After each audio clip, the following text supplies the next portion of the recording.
all through the long, seemingly endless horror of slavery, and then the oppression and terror that followed for another 100 years, there had been repeated resistance and uprisings by black people over and over again, even against overwhelming odds and overwhelming force.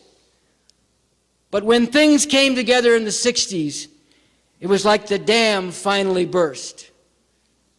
The outrage of generations and centuries poured forth with massive force, with people rising up and burning down sites and symbols of oppression in one city after another, including in the capital of Washington, D.C., reaching to within a few blocks of the White House and other government buildings and causing the rulers of the country to cower and tremble.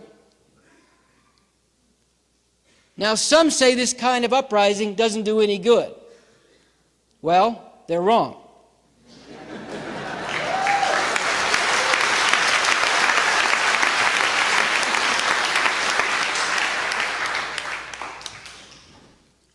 These rebellions woke many people up, made society as a whole take notice, and even in the short run forced certain changes.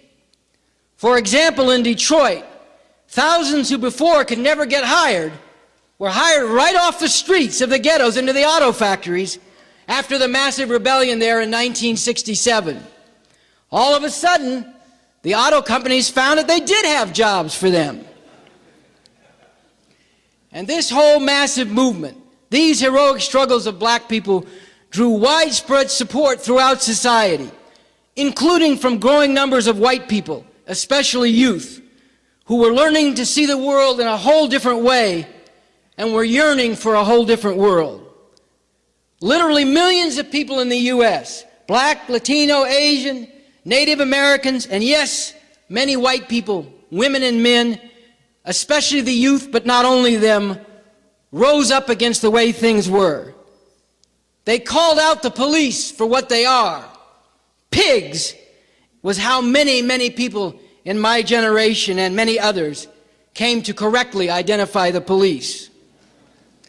But even deeper than that, millions of people called out the whole system. They fought against its war in Vietnam, and more came to support the Vietnamese people taking on the mighty American military and defeating it. These were great times when from every corner of society people were coming forward to call for a basic change. And literally millions of people were talking about revolution.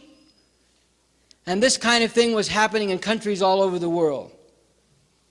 But in the U.S., although we had many true heroes and martyrs, and people who boldly stepped to the front at that time, like the Black Panther Party, we did not yet have the leadership that could take us all the way to the kind of revolution we need.